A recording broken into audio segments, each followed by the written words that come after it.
Okay. என்னன்னா, இப்போ நான் வந்து ஒரு ஃபைல் கிரியேட் பண்ண போறேன். எனக்கு வந்து டிஃபால்ட்டா இண்டெக்ஸ் டாட் HTML தான் ப்ரௌசர்லவே ரன் ஆக போகுது. ஸோ இண்டெக்ஸ் டாட் HTML டைரக்டா இண்டெக்ஸ்ல இருந்து எஸ்ஆர்ஸ்குள்ள இருக்கிற இண்டெக்ஸ் டாட் ஜேஎஸ்ல இருந்து டேட்டாவை எடுத்து இங்க ரேப் பண்ணிக்கிடும். ஸோ இங்க உள்ள div வந்து நம்ம இண்டெக்ஸ் டாட் ஜேஎஸ்ல கால் பண்ணியிருப்போம். அந்த div ஒரு ரூட்டா மாறிடும். ரியாக்டர் ரன் பண்றதுக்கு கூடிய ஒரு ரூட்டா மாறும். ரூட்டா மாறி உங்களுக்கு வந்து இண்டெக்ஸ் டாட் HTMLவே ரெண்டர் ஆகும். ஓகே. ஸோ நம்ம இண்டெக்ஸ் டாட் ஜேஎஸ் எதுவுமே பண்ணக்கூடாது. பட் இண்டெக்ஸ் டாட் ஜேஎஸ் உள்ள தான் எல்லாத்தையுமே எழுத போறோம். ஆனா இதுலயுமே நம்ம எல்லாத்தையும் எழுத முடியாது. ஏன்னா நம்ம ஒரு ஒரு செக்ஷன் கிரியேட் பண்ண போறோம். அப்போ ஹெட்டர், பேனர், சர்வீஸ், அபவுட் இது எல்லாத்தையுமே நம்ம உள்ள எழுதிக்க முடியாது. ஒரு div போட்டு ஸோ இல்ல ஒரு செக்ஷன் போடுறோம். ஸோ ஒரு செக்ஷன் போட்டு இந்த செக்ஷன் வந்து ஹெட்டர், அதுக்கடுத்து இந்த செக்ஷன் வந்து பேனர், இல்ல இந்த செக்ஷன் வந்து சர்வீஸ், இந்த செக்ஷன் வந்து அபவுட் இப்படின்னு போட்டு நம்ம எழுதிக்கிட்டே போனோம்னா நம்மளுக்கு கோட் ஸ்டாண்டர்டும் கிடையாது. நம்மளால அதை வந்து ஐடென்டிஃபை பண்ண முடியாது. ஸோ இது எதுக்கான இந்த செக்ஷன். அப்போ நம்ம நிறைய என்னன்னா நிறைய ஜாவாஸ்கிரிப்ட் யூஸ் பண்ணுவோம். இது வந்து ஒரு ஸ்ட்ரக்சரே கிடையாது. ஒரு டிஃபால்ட்டா பிரிண்ட் பண்றதுக்கு இது வந்து ஹெட்டர், இல்ல இது பேனர், இது அபவுட், இது சர்வீஸ் அப்படின்னு நான் போட்டேன்னா எனக்கு ஹெட்டர், பேனர், சர்வீஸ், அபவுட் அப்படின்னு சொல்லி வந்துடும். ஸோ இதுக்கு ஸ்டைல்ஸ் எழுதிடலாம். ஒரு கால் பண்ணி ஒரு ஜேஎஸை இம்போர்ட் சாரி ஒரு சிஎஸ்எஸ்ஸை இம்போர்ட் பண்ணி நம்ம ஸ்டைல்ஸை கொண்டாந்துடலாம். பட் இதை வச்சு நம்ம டைனமிக்காக கொண்டாடணும். ஸோ டைனமிக்காக கொண்டாடணும்னா இது உள்ள எழுதுனா நம்மளால டைனமிக்காக கொண்டாட முடியாது. ஓகே. ஸோ அதுக்காண்டி தான் ஜேஎஸ். ஜேஎஸ் தான் டைனமிக். ஒரு HTML CSS கண்டென்ட்டை ஒரு இன்டராக்டிவா டைனமிக்கா அப்டேட் பண்றது தான் அந்த ஜேஎஸ். ஸோ அதை எப்படி பண்ணலாம்னா நான் ஒரு ஃபைல் கிரியேட் பண்ணிடுறேன். ஜேஎஸ் ஃபைல் இன்சியல் இன்சியல்னு ஒரு ஃபைல் கிரியேட் பண்ணிடுறேன். இல்ல ஹோம் ஹெட்டர்னு ஒரு ஃபைல் கிரியேட் பண்ணிடுறேன். Header dot JS header dot JS create பண்ணிடுறேன். இப்போ இவ்வளவு நம்ம டிஃபால்ட்டா கொடுத்துருக்கோம், ஹெட்டர்னு கொடுத்துருக்கோம். இந்த ஹெட்டருங்க செக்ஷனையே நான் தனியாக எழுத போறேன். நம்ம இங்க கொடுக்கறது பதிலாக நான் தனியாக எழுத போறேன். So header dot JS. So அதை ஷார்ட் ஃபார்மா ஒரு காம்பனன்ட் கிரியேட் பண்ணணும்னா ஆர் ஆர் ஆர்ஏஎஃப் அப்படின்னு கொடுத்தேன்னா உங்களுக்கு டைரக்டா ஒரு காமன் வந்துடும். அதை நீங்க கிளிக் பண்ணீங்கன்னா உங்களுக்கு ஒரு டிஃபால்ட்டா ஒரு காமன் வந்துடும். ஸோ காமன் என்னைக்குமே ஃபர்ஸ்ட் லெட்டர் வந்து கேபிட்டல்ல தான் இருக்கணும். ஸோ நான் அதை கேபிட்டல்ல கொடுத்துக்கிறேன். ஸோ இங்க கொடுத்த உடனே எனக்கு ரெண்டு விதமா இருக்கு. என்னன்னா எக்ஸ்போர்ட் டிஃபால்ட் ஹெட்டர்னு அப்படி இருக்கு.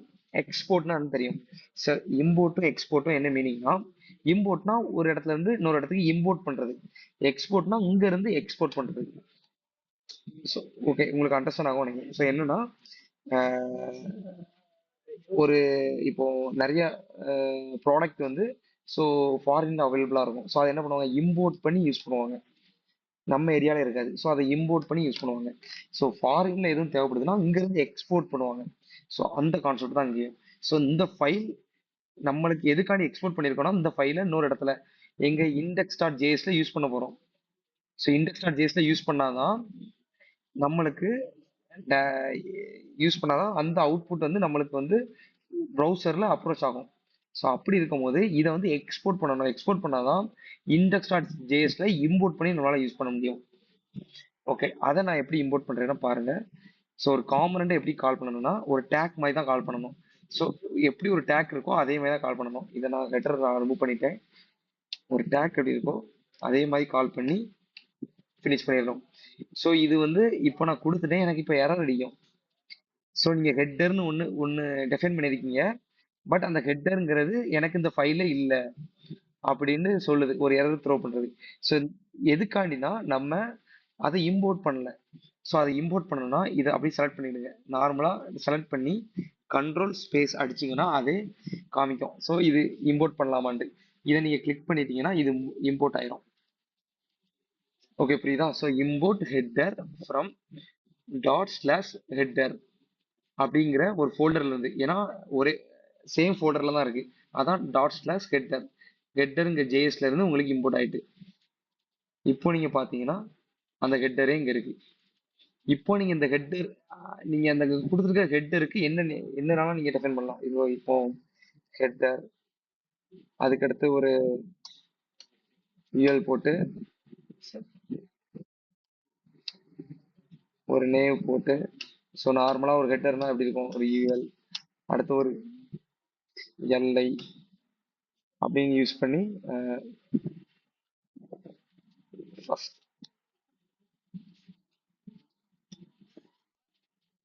செகண்ட் அப்படின்னு சொல்லி நான் கொடுத்துட்டேன். இவன் பார்த்தீங்கன்னா எனக்கு இங்க கொடுக்குற ஜேஎஸ்ல என்னன்னா, இந்த காமனனுங்கிறது நான் அந்த காமனனுங்கிறத நான் கிரியேட் பண்ணிட்டேன். இந்த காமனனுக்குள்ள ரிட்டனுக்குள்ள நான் ஒரு HTML எழுதலாம். ஸோ அந்த HTML நான் எழுதுற HTML எனக்கு இண்டெக்ஸ்ல நான் அந்த ஃபுல் காமனடையும் இந்த ஃபங்க்ஷன் மாதிரி இது ஒரு ஃபங்க்ஷன் காமன் சொல்லுவாங்க. ஸோ இந்த காமனோட நான் கால் பண்ற போது எனக்கு நான் அங்க ரைட் பண்றது எனக்கு இங்க விஷுவலா ஷோ ஆகுது. அப்போ நான் இண்டெக்ஸ் டாட் ஜேஸ்ல ஒவ்வொன்றா யூஎல் போட்டு எல்ஐ போட்டு எழுதுறது பெஸ்ட்டா, இல்ல நான் ஹெட்டர்னு ஒரு காம்பனன்ட் கிரியேட் பண்ணி ஒரு ஜேஎஸ் கிரியேட் பண்ணி அதுக்குள்ள ஒரு காம்பனன்ட் கிரியேட் பண்ணி அந்த காம்பனன்ட்குள்ள நான் எழுதுறது பெஸ்ட்டா? எஸ், அதேதான். ஒரு ஒரு இதான் பெஸ்ட். ஏன்னா இதே மாதிரி நான் வந்து பேனருக்கு நான் ஒன்று கிரியேட் பண்ணிக்கிடுவேன். ஸோ பேனர் அப்படின்னு ஒரு ஜேஎஸ் கிரியேட் பண்ணிக்கிட்டேன். அந்த ஜேஎஸ்ல ஆர்ஏசி அதை கொடுத்து காமன் என்னைக்குமே கேபிட்டல் லெட்டர்ல தான் இருக்கணும். பேனர் பேனர் அப்படின்னு சொல்லி நான் பேனர் கொடுத்துட்டேன். இது வந்து பேனர். ஸோ சம் இமேஜஸ் இருக்கும். ஸோ ஓகே, இந்த பேனர் காம்பனண்ட்டை இந்த இண்டெக்ஸ்ல இருந்து ரிமூவ் பண்ணிட்டு எங்க இந்த இதுல இருந்து ரிமூவ் பண்ணிட்டு அந்த பேனரை நான் கொடுத்துருந்தேன். ஸோ ஒரு காம்பனண்ட்டை டேக் மாதிரி தான் கால் பண்ணணும். இப்போ நம்மளுக்கு பேனர் அப்படிங்கிறது டிஃபால்ட்டாக அது வந்துடும். ஸோ அதில் என்ன நேம்னாலும் கொடுக்கலாம், வேற எதுவும் கொடுத்தாலும். ஸோ இது இமேஜ் இருக்கும். ஸோ பேக்ரவுண்ட் இமேஜ் இருக்கும். ஸோ அதுக்கு பேனருங்கிறது டெஃபைன் பண்ணுறதுக்காண்டி. ஸோ பேனர் இமேஜ் இப்போ பேனர் நான் கொடுத்துட்டேன்.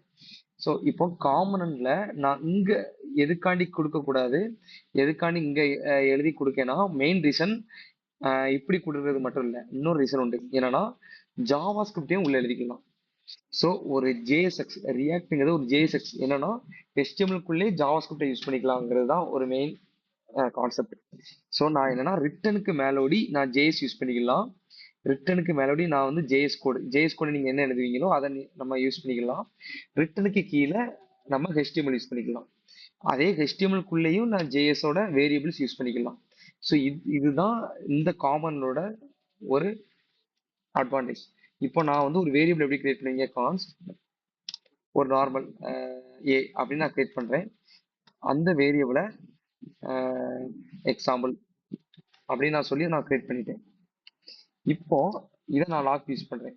லாக் யூஸ் பண்ணி ஏன் கிளிக் பண்றேன். இப்போ நான் அந்த ஹெட்டரை நாங்கள் கால் பண்ணியிருக்கேன். ஸோ இதனால் நான் ரிமூவ் பண்ணியிருந்தேன். ஸோ ஹெட்டர் பேனர் இந்த ரெண்டையும் நான் கால் பண்ணியிருக்கேன். ஸோ அப்போ ஹெட்டருங்க ஒரு காம்பனன்ட் இருக்கு, பேனருங்க ஒரு காம்பனன்ட் இருக்கு. ஸோ பேனர் விட்டுருங்க. இப்போ நான் ஹெட்டருக்குள்ள ஒரு வேரியபிள் கிரியேட் பண்ணியிருக்கேன். இங்க ரிட்டனுக்கு மேலோட ஒரு வேரியபிள் கிரியேட் பண்ணியிருக்கேன். ஸோ அந்த வேரியபிளை நான் பிரிண்ட் பண்றேன். ஸோ பார்த்தீங்கன்னா எனக்கு எக்ஸாம்பிள் அப்படிங்கிறது எனக்கு பிரிண்ட் ஆயிட்டு எங்கேருந்து ஹெட்டர் டாட் ஜேஎஸ்லேருந்து எனக்கு பிரிண்ட் ஆயிட்டு. ஓகே, ஸோ ஹெட்டர் டாட் ஜேஎஸ்லேருந்து பிரிண்ட் ஆயிட்டு. இப்போ எனக்கு அப்போ என்னன்னா உங்களுக்கு இதுல இருந்து அண்டர்ஸ்டாண்ட் ஆகும். என்னன்னா ரிட்டனுக்கு மேலோடி நம்ம ஜேஎஸ் கூட எழுதிக்கலாம். ஒரு ஃபங்க்ஷன்ஸ் இல்லை வேற ஏதோ ஒரு ஹேண்டில் பண்ணிக்கலாம். ஒரு ஃபங்க்ஷன் வச்சு எதுவும் ஹேண்டில் பண்ணிக்கலாம். ஸோ ஹேண்டில் பண்ணிக்கலாம், இல்லை வேற ஒரு வேரியபிள் கிரியேட் பண்ணிக்கலாம், அந்த மாதிரி பண்ணிக்கலாம். பட் ரிட்டனுக்கு கீழே நம்ம HTML எழுதுற மாதிரி இருக்கும். ஸோ அப்போ HTML தான் நம்ம ரிட்டர்ன் பண்றோம். ஒரு ஃபங்க்ஷனாலே ரிட்டர்ன் பண்ணுது. எதை ரிட்டர்ன் பண்ணுது, இந்த காம்பனண்ட்டை நான் கால் பண்றேன். ஸோ இந்த காம்பனண்ட்டை நான் கால் பண்ணும்போது இந்த காம்பனண்ட்ல இருந்து ரிட்டர்ன் வேல்யூ என்ன கிடைக்கி, ஒரு HTML. ஸோ அதான் ரிட்டர்ன் ஆகுது. ஸோ இப்போ எனக்கு இந்த வேரியபிளை நான் எப்படி HTML-க்குள்ள எப்படி நான் கால் பண்ணலாம்னா, ஸோ நார்மலா இந்த வேரியபிளை கால் பண்றதுக்கு கேர்லி பிரேசஸ் அப்படின்னு நான் யூஸ் பண்ணிடுறேன். ஸோ டிவ்வுக்குள்ளேயே நான் டேரக்டா கேர்லி பிரேசஸ் யூஸ் பண்ணேன்னா இந்த கோடு என்ன அனலைஸ் பண்ணணும்னா, ஸோ அப்போ கேர்லி பிரேசஸ் யூஸ் பண்ணியிருக்காங்க அப்படின்னா இதுல ஜாவா ஸ்கிரிப்ட் உள்ள வருது அப்படின்னு அதே அண்டர்ஸ்டாண்ட் பண்ணி இது ஜாவா ஸ்கிரிப்ட் அப்படின்னு சொல்லி அதே எக்ஸிக்யூட் ஆகும். ஸோ நான் ஏன் கொடுத்துட்டேன்னா அப்போ ஜாவா ஸ்கிரிப்ட் கூட மேலே போய் சர்ச் பண்ணும். அப்போ ஏங்கிற வேரியபிள் ஒன்று இருக்கு. ஸோ அந்த வேரியபிளோட அவுட்புட் வேல்யூவை பிரிண்ட் பண்ணும். இப்போ பார்த்தீங்கன்னா பாருங்க, ஹெட்டருங்கிறது நம்ம ஹார்ட் கோடா டிபுக்குள்ள கொடுத்துருக்குறது. ஸோ எக்ஸாம்பிள்ங்கிறது வந்து நான் வந்து ஒரு வேரியபிள கொடுத்துருக்கேன். ஸோ அந்த வேரியபிளை நான் இங்கே கால் பண்ற போது ஸோ அந்த இது நம்ம ஜேஎஸ்ல இருந்து எடுத்துட்டு வந்து உங்களுக்கு டிவ்ல உங்களுக்கு ரேப் ஆகுது. ஸோ அப்போ ஜாவா ஸ்கிரிப்ட்டுக்கும் ரியாக்ட்டுக்கும் என்ன டிஃப்ரென்ஸ்னா, ஜாவா ஸ்கிரிப்ட்ல அதோட எலமெண்ட்டை கெட் எலமெண்ட் பை ஐடி இல்லை get element by class name இல்லை டேக் நேம் ஏதோ கொடுத்து நம்ம அதை கெட் பண்ணுவோம். பட் ரியாக்ட்ல அந்த மாதிரி கெட் பண்ண வேண்டிய அவசியமே இல்லை. ஏன்னா நீங்க ரைட் பண்றக்கூடியது எல்லாமே கீழே இருக்கும். அந்த யூஎல் இல்லை எல்ஐ சம்திங் செக்ஷன்ஸ் எல்லாமே ரிட்டர்ன் கீழேயே இருக்கும். ஸோ அதுக்கு ஒரு அது நீங்க வந்து கெட் பண்ணி தான் அந்த டிவ் எடுக்க வேண்டிய அவசியமே இல்லை. அப்போ ஜேஎஸ்குள்ள நீங்க ஒன்று ஹேண்டில் பண்றீங்கன்னா ரிட்டர்னுக்குள்ளேயே அந்த டிவ் இருக்கு. ஸோ அந்த டிவ்வுக்கு தேவையான எல்லாமே நம்ம இங்க இருந்தே இந்த ஜேஎஸ்ல இருந்தே இங்க அனுப்பலாம். ஸோ இந்த ஹெட்டருங்க இடத்துல வந்து எனக்கு வந்து இப்போ எக்ஸாம்பிள் இருக்கு, இல்லை வேற ஏதோ டெமோன்னு நான் பிரிண்ட் பண்ண வைக்கிறேன்னா டெமோங்கிறது பிரிண்ட் ஆகும். ஸோ புரியுதா? அப்போ காமன்ங்கிறது என்னதுன்னா, ஸோ ஒரு ஜேஎஸ் தான். So component. ஸோ என்னன்னா அந்த காம்பனண்ட்டுக்குள்ள நம்மளால ஜேஎஸ் கூட எழுத முடியும், ஹெச்டிஎம்எல் கூட எழுத முடியும். அந்த ஹெச்டிஎம்எல்குள்ளேயே நம்ம ஜேஎஸோட வேரியபிள்ஸ் இல்லை ஃபங்க்ஷன்ஸ் அப்படிங்கிறத நம்ம யூஸ் பண்ணுவோம். என்னன்னா நம்மளுக்கு ரியாக்ட்ல வந்து சாரி ஹெச்டிஎம்எல் ஜாவாஸ்கிரிப்ட்ல வந்து நம்ம ஹெச்டிஎம்எல் நம்ம ஒரு ஃபைல் பண்றோம். ஸோ ஹெச்டிஎம்எல்ல இந்த இண்டெக்ஸ் டாட் ஹெச்டிஎம்எல் தான் மெயின். ஸோ அபோட்டுக்கு ஒரு index dot HTML, about dot HTML, அதுக்கடுத்து சர்வீஸ் டாட் ஹெச்டிஎம்எல், அதுக்கடுத்து பேலன்ஸ் டாட் ஹெச்டிஎம்எல் சொல்லி நிறைய ஹெச்டிஎம்எல் கிரியேட் பண்ணி நம்ம அதை உள்ள இண்டெக்ஸ் டாட் ஹெச்டிஎம்எல்ல கொடுப்போம். ஸோ இல்லை அதோட பாத்தை கொடுத்து நேவிகேட் பண்ணி ஸோ அப்படி நம்ம டெஃபைன் பண்ணுவோம். ஸோ இது வந்து ஹெச்டிஎம்எல், இது ஹெச்டிஎம்எல் ஜாவாஸ்கிரிப்ட் கோடு. பட் ரியாக்டை பொறுத்த வரைக்குமே காமன் பேஸ்ட் அப்ரோச் தான். ஸோ காமன் மாதிரி தான் கிரியேட் பண்ணி நீங்க வந்து அதை அப்டேட் பண்ணுவீங்க. ஸோ இப்போ உங்களுக்கு ஒரு ஒரு காமன் தேவைப்படுதா, இப்போ ஒரு பாப்அப் தேவைப்படுது, நம்ம அன்னைக்கு ட்ராப் டவுன் பண்ணோம். ஸோ அப்போ ஒரு பாப்அப், அந்த பாப்அப் தேவைப்படுதுன்னா அதுக்கு ஒரு காமன் கிரியேட் பண்ணுவீங்க. ஸோ அந்த பாப்அப் அந்த அந்த பாப்அப்புக்குள்ள டிவ்லாம் போட்டு அந்த ட்ராப் டவுன் மாதிரி ஒரு ஸ்டைல் யூஸ் பண்ணி அந்த காம்பனண்ட்டை நீங்க யூஸ் பண்ணுவீங்க. ஸோ இந்த மாதிரி தான் காம்பனண்ட் அப்ரோச்ல தான் நம்மளுக்கு வந்து ரியாக்ட்ல வந்து கிரியேட் பண்ணுவோம். ஸோ அதே மாதிரி தான் நான் ஹெட்டருங்க காமன் கிரியேட் பண்ணியிருக்கேன், பேனருங்கிறத இன்னொரு காமன் கிரியேட் பண்ணிருக்கேன். ஸோ ஹெட்டருங்க காமனண்ட் என்னைக்குமே கால் பண்ணும்போது ஒரு டேக் மாதிரி தான் கால் பண்ணணும். ஸோ ஒரு டேக் மாதிரி கால் பண்ணி அதை இம்போர்ட் பண்ணணும். ஸோ இம்போர்ட் பண்ணும்போது அந்த ஹெட்டர்ல ஒரு காம்பனன்ட்ங்கிறது ஒரு ஃபங்க்ஷன் மாதிரியே இருக்கும். பாத்தீங்கன்னா ஒரு ஃபங்க்ஷன் நீங்க ஜாவாஸ்கிரிப்ட்ல பார்த்திருப்பீங்க, இது என்னது ஒரு ஆரோ ஃபங்க்ஷன் மாதிரியே இருக்கு அப்படின்னு சொல்லி நீங்க டெஃபைன் பண்ணலாம். ஸோ நம்ம நிறைய ஃபங்க்ஷன் பார்த்தா ஒரு ஆரோ ஃபங்க்ஷன் மாதிரியே இருக்கு நீங்க டெஃபைன் பண்ணலாம். பட் காம்பனன்ட்ங்கிறதுமே ஒரு ஃபங்க்ஷன் தான். பட் அந்த காம்பனன்ட் வந்து ரிட்டர்ன் வந்து ஒரு எலமெண்ட் ஐ மீன் ஒரு ஹெச்டிஎம்எல் ரிட்டர்ன் பண்ணுச்சுன்னா, அது ஒரு காம்பனண்டா நம்ம வந்து டெஃபைன் பண்ணுவோம் எங்க ரியாக்ட்ல. ஸோ இதோட ரிட்டர்ன் வந்து ஒரு ஒரு ஹெச்டிஎம்எல் தான் ரிட்டர்ன் பண்ணுது. ஸோ டிவ் தான் ரிட்டர்ன் பண்ணுது. ஸோ டிவ்வுக்குள்ள சம்திங் நிறைய இருக்கு எலமெண்ட்ஸ். ஸோ அதான் ரிட்டர்ன் பண்ணுது. அப்போ இது ஒரு காம்பனண்ட். ஸோ அப்படி இருக்கும் போது இந்த ஹெட்டரை நான் டேரக்டா இண்டெக்ஸ் கொடுக்கும் போது இந்த ஹெட்டர்ல என்னெல்லாம் ரிட்டர்ன் பண்ணுதோ எனக்கு அதெல்லாம் அவுட்புட் ஆகும். அதே மாதிரி ரிட்டனுக்கு மேலோடி நம்ம ஜேஎஸ் எழுதிக்கலாம், ஐ மீன் ஜேஎஸ் கூட எழுதிக்கலாம். அப்போ ஜேஎஸ் கூட நான் ஒரு வேரியபிள் கிரியேட் பண்ணி அதுக்கு ஒரு சும்மா டம்மியா ஒரு டெமோன்னு ஒரு வேரியபிள் கிரியேட் பண்ணிருக்கேன், ஒரு வேல்யூ கிரியேட் கொடுத்துருக்கேன். ஸோ அந்த வேல்யூவை எனக்கு இந்த டிவ்வுக்குள்ள பிரிண்ட் பண்ண வைக்கணும்னா நான் ஒரு கேர்லி பிரேசஸ் யூஸ் பண்ணிட்டேன்னா அந்த கேர்லி பிரேசஸ் யூஸ் பண்ணோடனே அந்த ரியாக்ட் வந்து அதை அண்டர்ஸ்டாண்ட் பண்ணும். என்னன்னா அண்டர்ஸ்டாண்ட் பண்ணி அப்போ டிவ்வுக்குள்ள ஒரு கேர்லி பிரேசஸ் வந்திருக்கு, அப்போ கேர்லி பிரேசஸ் வந்தா அப்போ டிவ்வுக்குள்ள ஒரு ஜாவா ஸ்கிரிப்ட் யூஸ் பண்ண போறாங்க. ஜாவா ஸ்கிரிப்ட் உள்ள ஃபங்க்ஷனோ இல்ல ஒரு மெத்தடோ இல்ல ஒரு வேரியபிள்ஸோ யூஸ் பண்ண போறாங்க அப்படின்னு சொல்லி அதை கண்டுபிடிச்சு ஸோ மேல உள்ள இதை ரீட் பண்ணும். ஸோ மேல கொடுத்துருக்கிற எதோ ரீட் பண்ணும். ஸோ ரீட் பண்ணி இந்த இந்த கொடுத்துருக்கிற நேமுக்கு எதுவும் மேட்ச் ஆகுதான்னு பார்க்கும். மேட்ச் ஆயிடுச்சுன்னா அதோட வேல்யூவை இங்கே அவுட்புட்டா கொண்டு வந்துடும். ஸோ இங்க கொடுக்குற எதுவும் மேட்ச் ஆகலைன்னா உங்களுக்கு வந்து எரர் தான் த்ரோ பண்ணும். So A is not define அப்படின்னு வரும். ஏன்னா ஃபைன் பண்ணி பார்க்கும். ஸோ ஃபைன் பண்ணி பார்க்கும்போது அப்படியும் ஒன்று இல்லவே இல்லை. ஸோ அப்படின்னா உங்களுக்கு எரர் த்ரோ பண்ணும். இல்ல நான் கான்ஸ்ட்னு சொல்லி வெளியே, ஏன்னா இது ஜேஎஸ் ஃபைல் தான், வெளியே நம்ம கிரியேட் பண்ணிக்கலாம்.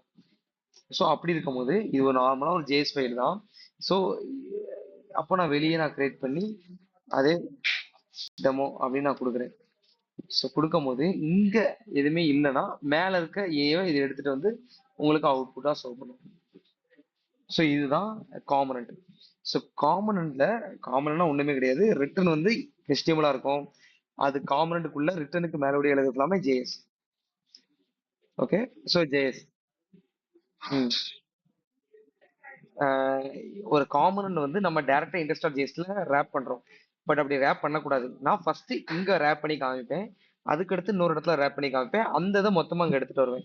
ஸோ இது ஃபர்ஸ்ட் ப்ரியாரிட்டி. ஸோ நான் எதுக்கு நான் எப்படி எப்படி பிரிண்ட் ஆகுது அப்படிங்கிறத உங்களுக்கு வந்து விசுவலைஸா நான் காமிக்கிறதுக்காண்டி தான் நான் ரேப் பண்றேன். ஸோ ஒரு காமனன்னா ஒண்ணுமே இல்ல, ஒரு ஃபங்க்ஷன் தான். அந்த ஃபங்க்ஷன் ரிட்டர்ன் ஹெச்டிஎம்எல் இருந்துச்சுன்னா அது ஒரு காமனன்ட். ஓகே. ஸோ அந்த ரிட்டர்ன் கீழே நம்ம எலமெண்ட் எழுதுவோம். ஸோ பேனர்னா பேனர், ஐ மீன் உங்களுக்கு என்ன தேவைப்படுதோ, இது ஹெட்டர்னா ஹெட்டருக்குள்ள ஸ்டைல்ஸ் எல்லாம் யூஸ் பண்ணி. கரெக்ட். இதுல என்னன்னா, இப்போ இதுக்குள்ளேயே நம்ம பேனர் இம்போர்ட், ஹெட்டரை ஹெட்டருக்குள்ளே இம்போர்ட் பண்ண முடியாது.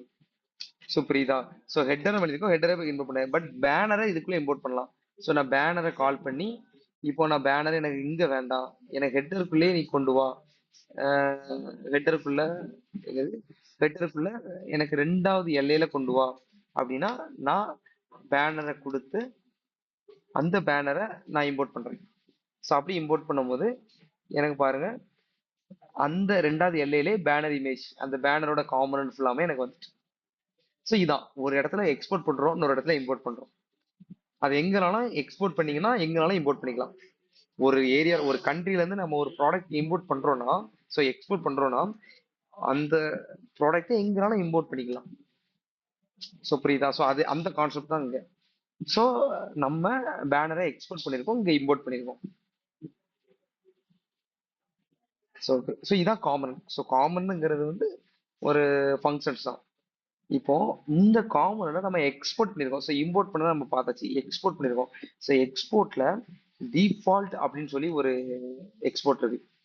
ஸோ இப்போ நம்ம கொடுத்துருக்கிறதுல டிஃபால்ட் எக்ஸ்போர்ட் பார்த்தீங்கன்னா எல்லாத்துலயும் டிஃபால்ட் எக்ஸ்போர்ட் இருக்கு. ஸோ நான் இன்னொரு காமன் கிரியேட் பண்ணேன், ஆர்ஏசி. இந்த இடத்துல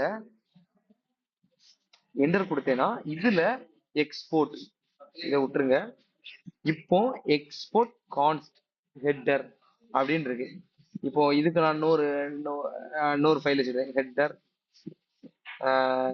செகண்ட் அப்படின்னு நான் ஒரு நேம் வச்சுக்கிடுவேன். ஸோ ஒரு ஃபைல்ல எத்தனை காம்போனன்ட்ஸ் வேணாலும் நம்ம வைக்கலாம். ஸோ புரியுதா? பட் ஆனா ஒரு ஃபைல்ல டிஃபால்ட் எக்ஸ்போர்ட் வந்து ஒண்ணுதான் இருக்கணும். இப்போ ரெண்டு விதமான எக்ஸ்போர்ட் இருக்கு. என்ன எக்ஸ்போர்ட்லாம்? Default export, named export. Named export அப்படி சொல்லி ரெண்டு எக்ஸ்போர்ட் இருக்கு. ஒரு ஜேஎஸ் ஃபைல்ல இருந்து ரெண்டு எக்ஸ்போர்ட் ஆகும். நம்ம எதனாலும் கொடுக்கலாம், ஒன்னே நேம்டு எக்ஸ்போர்ட் கொடுக்கலாம், இல்லை டிஃபால்ட் எக்ஸ்போர்ட் கொடுக்கலாம். பட் ஒரு ஃபைல்ல இருந்து ஒரே ஒரு டிஃபால்ட் எக்ஸ்போர்ட் தான் இருக்கணும். ஓகே. நேம்டு எக்ஸ்போர்ட் எத்தனை நாள் நடக்கலாம். இப்போ நான் வந்து எப்படி நான் சொல்றேன்னா, இதை நான் அப்படி கால் பண்ணி கொடுத்து, இது ஹெட்டர் தேர்ட், நான் கொடுக்குறேன். ஸோ இப்போ இது வந்து ஹெட்டர் செகண்ட், இது ஹெட்டர் தேர்ட். ஸோ இந்த ஹெட்டர் செகண்டையும் என்னால இங்க எக்ஸ்போர்ட் பண்ண முடியும்.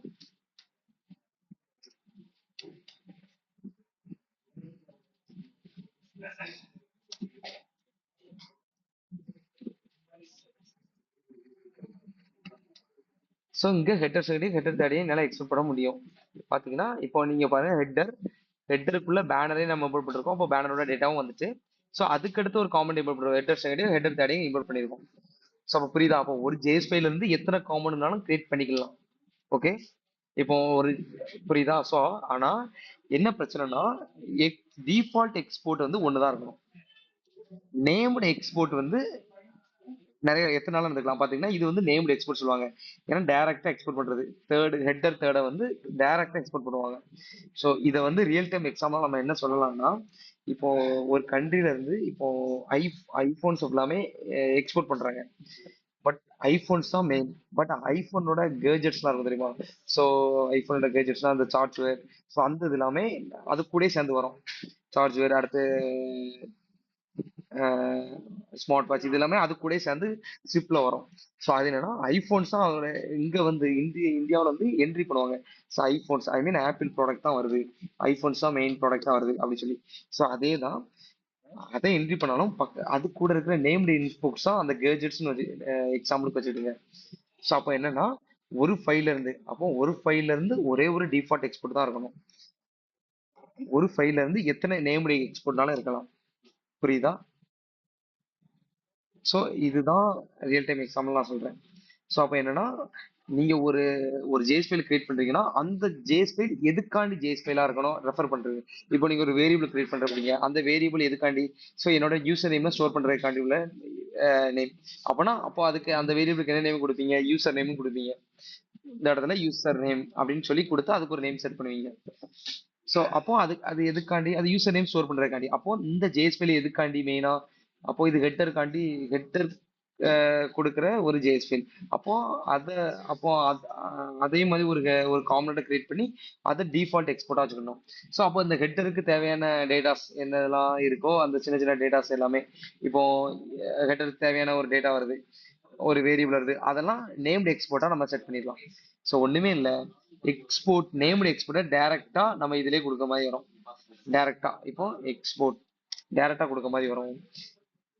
ஆனா டிஃபால்ட் எக்ஸ்போர்ட்டையும் நம்ம டைரக்டா அங்கேயே கொடுத்துடலாம். இங்க டிஃபால்ட் டிஃபால்ட் நான் கொடுத்தேன்னா எனக்கு வந்து எரர் அடிக்கும் பாத்தீங்களா. ஏன்னா ஒரு பேஜுக்கு எரர், ஒரே ஒரு டிஃபால்ட் எக்ஸ்போர்ட் தான் இருக்கணும். பாத்தீங்கன்னா a model cannot have multiple default exports. So அதனால மல்டிபிள் டிஃபால்ட் எக்ஸ்போர்ட்டை அதனால பண்ண முடியல. ஸோ அதனால டிஃபால்ட் எக்ஸ்போர்ட்டா இருக்கக்கூடாது, நேம்டு எக்ஸ்போர்ட்டா தான் மற்றது பார்க்கணும். ஸோ ஒரே ஒரு காம்பனண்ட்டை மட்டும், ஒரே ஒரு ஃபங்க்ஷனை மட்டும் நீங்க டிஃபால்ட் எக்ஸ்போர்ட்டா வச்சுட்டு அதுக்கு மீதி எதுவும் ஒரு காம்பனண்ட் அதில் கிரியேட் பண்ணீங்கன்னா அதை நேம்டு எக்ஸ்போர்ட்டா வச்சுடுங்க. காம்பனண்ட் மட்டும் இல்லை, ஃபங்க்ஷன்ஸ் கூட இருக்கலாம். இது ஃபங்க்ஷன்ஸ், ஒண்ணுமே இல்லை, ஃபங்க்ஷன்ஸ் இதே மாதிரி தான் இருக்கும். இது ஒரு ஃபங்க்ஷன் வச்சுக்கோங்களேன், ஹேண்டில் சப்மிட் அப்படின்னு ஒரு ஃபங்க்ஷன் நான் சும்மா கிரியேட் பண்றேன்னா இது ஒரு ஃபங்க்ஷன்ஸ். இந்த ஃபங்க்ஷன்ஸ்லாம் நம்ம பிளாக் ஆஃப் கோட் எழுதுவோம். ஸோ இது ஒரு ஃபங்க்ஷன்ஸ். இதுக்குள்ள நம்ம வந்து ஒரு ஃபங்க்ஷன்ஸ் எப்படி கால் பண்ணுவோம், இதை நம்ம எப்படி கால் பண்ணி ஒரு ஃபங்க்ஷன்ஸை கால் பண்ணா இந்த மாதிரி கால் பண்ணுவோம். ஸோ ரிட்டர்ன் ரிட்டர்ன் அப்படி சொல்லி நான் ஏதோ ஒரு நேம் அடிக்கிறேன். ஸோ எக்ஸாம்பிள் அப்படின்னு அடிக்கிறேன்னா இந்த ஃபங்க்ஷன்ஸை நான் இப்படி கால் பண்ணா, ஸோ இப்படி கால் பண்ணா எனக்கு எனக்கு அவுட்புட் வந்துடும். பட் இப்படி ஃபங்க்ஷன்ஸை வெளியே கால் பண்ணக்கூடாது, ஏன்னா இது வந்து அன்ஸ்டாண்டர்ட். ஓகே, ஸோ ஃபங்க்ஷன்ஸை வெளியே கால் பண்ணக்கூடாது. ஃபங்க்ஷன்ஸ் என்னைக்குமே, ஃபங்க்ஷன்ஸுமே நம்ம வந்து காம்பனண்ட்டுக்குள்ள தான் நம்ம கிரியேட் பண்ணுவோம். இப்போ இந்த இந்த காம்பனண்ட்டுக்கு எனக்கு ஒரு ஃபங்க்ஷன்ஸ் தேவைப்படுது, ஒரு ஹேண்டில் பண்ண போறேன் நான், இதுல நம்ம கேல்குலேட்டர் பண்ணோம். ஸோ அதே கேல்குலேட்டர் நம்ம இதுல பண்ணோம்னா அந்த கேல்குலேட்டருக்குள்ள ஃபங்க்ஷன்ஸ் ஃபுல்லாமே இந்த இது மேல தான் எழுதுவோம். ஸோ புரியுதா, ஸோ என்ன நடக்குதுன்ட்டு. ஸோ இது நான் நெக்ஸ்ட் கிளாஸ்ல இன்னும் நான் இதை எல்லாம் பண்ணிட்டு நான் சொல்றேன். ஸோ ஒரு ஜேஎஸ் ஃபைலுக்கு ஒரு டிஃபால்ட் எக்ஸ்போர்ட் தான் இருக்கணும், நேம்டு எக்ஸ்போர்ட் மல்டிபிள் இருந்துக்கலாம். ஸோ பார்த்து நிறைய இருந்துக்கலாம். ஸோ அதை டிஃபால்ட் எக்ஸ்போர்ட்னு எப்படி கண்டுபிடிக்கிறதுனா, இண்டெக்ஸ்ல போனீங்கன்னா ஹெட்டர் அப்படிங்கிறது ஒரு எந்த கேரி பிரேசஸுமே கொடுக்கல, இந்த மாதிரி கேரி பிரேசஸ்லாம் கொடுக்கல. பட் கமா கொடுத்து header dot second, header dot comma கொடுத்து அதுக்கடுத்து ஹெட்டர் செகண்ட் கமா ஹெட்டர் தேர்டுன்னு வந்திருக்கு. அப்படின்னா இது என்ன என்ன இதுக்கு மீனிங்னா, ஹெட்டர்ங்கிற ஒரு ஜேஎஸ்ல இருந்து ஹெட்டர்ங்கிற ஒரு காமன் வந்திருக்கு. அது வந்து டிஃபால்ட் எக்ஸ்போர்ட், ஏன்னா கேரி பிரேசஸ் கொடுக்கல. ஏன்னா ஒன்று மெயினா ஒன்னே ஒன்று தான் நம்ம எக்ஸ்போர்ட் பண்ணுவோம். But header second header third எல்லாமே நேம்டு எக்ஸ்போர்ட் நிறைய கொடுப்போம் சும்மா. அப்போ அதை வந்து நேம்டு எக்ஸ்போர்ட்ங்கிறத எப்படி டிஃபைன் பண்ணுவோம்னா, கேர்லி பிரேசஸ்ல கொடுத்தா அது named export. Okay, keyword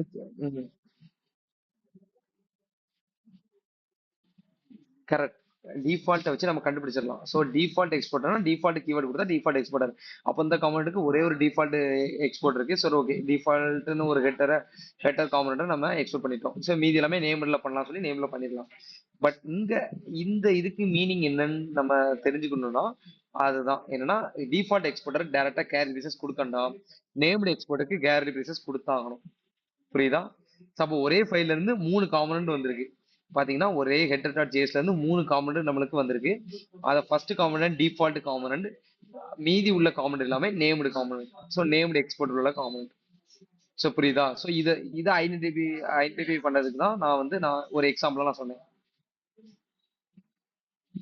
okay, so இதுதான். ஸோ அப்போ காம்பனண்ட்ங்கிறது வந்து காம்பனண்ட்டுக்குள்ள என்னெல்லாம் பண்ணலாம், ஸோ அதை எப்படி எக்ஸ்போர்ட் பண்ணலாம், அதை எப்படி இம்போர்ட் பண்ணலாம், அதை இண்டெக்ஸ் டாட் ஜேஎஸ்ல கொடுத்த உடனே அது எப்படி கெட் ஆகி இண்டெக்ஸ் டாட் ஹெச்டிஎம்எல்ல போய் அப்ரோச் ஆகி எப்படி ஒரு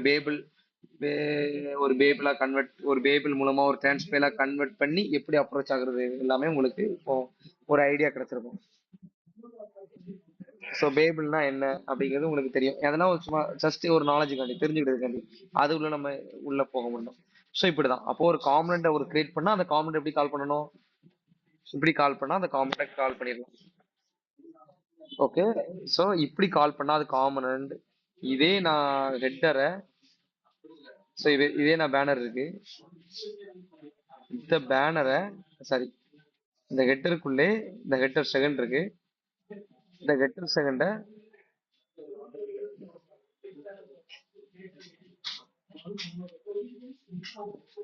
நான் இப்படி கால் பண்ணா அது ஃபங்க்ஷன்ஸ். ஸோ புரியுதா? ஸோ இப்படி கால் பண்ணா நான் ஃபங்க்ஷன்ஸ். ஸோ நான் வந்து ரிட்டர்ன் எதுவுமே கொடுக்கல. இப்போ ரிட்டர்னுக்கு வந்து ரிட்டர்ன் செகண்ட் இது வந்து ஃபங்க்ஷன்ஸா இருக்கு. ஃபங்க்ஷன்ஸ் அப்படின்னு ஃபங்க்ஷன்ஸா இருக்கு. ஸோ இப்போ பாத்தீங்கன்னா இது ஃபங்க்ஷன்ஸ். அப்போ காமன்னா ஒண்ணுமே இல்லை, ஒரு ஃபங்க்ஷன்ஸ் தான். நம்ம ஜாவாஸ்கிரிப்ட்ல பார்க்குற ஒரு ஃபங்க்ஷன்ஸ் தான். அதை நம்ம டேக்கா யூஸ் பண்ணோம்னா அது காமன். அதே இது ஃபங்க்ஷனா யூஸ் பண்ணோம்னா அது வந்து ஃபங்க்ஷன்ஸ். அவ்வளவுதான். அந்த ரெண்டுக்கும் இதான் டிஃபரன்ஸ். புரியுதா? அப்போ ஃபங்க்ஷன், ஆமா, அதே மாதிரி நான் இதுக்குள்ள கொடுத்துருக்கேன். ஸோ இதுக்குள்ளேயே நம்மளால ஜேஎஸ் கூட எழுத முடியும். இதுக்குள்ளேயே நம்மளால ஜேஎஸ் கூட எழுத முடியும். லாக் யூஸ் பண்ணி இஃப் கண்டிஷன் யூஸ் பண்ணி அதுக்கு தேவையான இது எழுத முடியும். ஸோ அப்போ அதை ஃபங்க்ஷன்ஸா யூஸ் பண்ணா ஃபங்க்ஷன்ஸ், காமனண்டா யூஸ் பண்ணா காமனண்ட். ஓகே. ஸோ இந்த ரெண்டுக்கும் உள்ள வித்தியாசம் புரிஞ்சா? ஸோ நார்மலா ரியாக்ட்னாலே ஒரு காமனண்ட் தான். ஓகே. காமன் ஃபங்க்ஷன்ஸ் காமன் சொல்லுவாங்க. ஸோ ரியாக்ட்னாலே ரெண்டு காமன் உண்டு, class common and function common உண்டு. இன் ப்ரீவியஸ் இயர்ஸ் இப்போ ஒரு லேட்டஸ்டா ஒரு 3 இயர்ஸா ஃபங்க்ஷன்ஸ் காமன் தான் யூஸ் பண்றாங்க. இதுக்கு முன்னாடி எல்லாமே கிளாஸ் காமன், அது வந்து ஊப்ஸ் கான்செப்ட் படி அப்ரோச் ஆகும். ஸோ அதை நிப்பாட்டிட்டாங்க. எல்லாமே இப்போ ஃபங்க்ஷன்ஸ் காமனட்டா கன்வெர்ட் பண்ணிட்டு இருக்காங்க. அதோட இது வந்து ஃபெமிலியரா இருக்கும், ஈஸியா இருக்கும். ஸோ அதுக்காண்டி இதை கன்வெர்ட் பண்ணிட்டு இருக்காங்க. ஸோ நம்ம இதை பார்த்தாலே போதும். அது நம்மளுக்கு தேவையில்லை, எந்த ப்ராஜெக்ட்லயும் யூஸ் பண்ண மாட்டாங்க. இல்ல ஒரு 8 இயர்ஸ் பிஃபோர் உள்ள ப்ராஜெக்ட் அப்படின்னு ஒரு ப்ராஜெக்ட் வந்துச்சுன்னா அந்த மாதிரி ப்ராஜெக்ட்ல வேணா அந்த கிளாஸ் காமன் யூஸ் ஆகிருக்கலாம். அதுல ஒரு டிஃபரன்ஸ் இருக்காது, கொஞ்சம் சின்டெக்ஸ் மாறும். அதை நீங்க போகும்போது ஈஸியா படிச்சிடலாம். ஓகே. ஸோ இப்போ ஃபங்க்ஷன்ஸ் காமன்னா என்னன்னு தெரிஞ்சு, காமன்னா என்னது, அதை எப்படி இம்போர்ட் பண்றது, எப்படி எக்ஸ்போர்ட் பண்றதுலாம் ஒரு ஐடியா இருக்கா? சரி, ஓகே.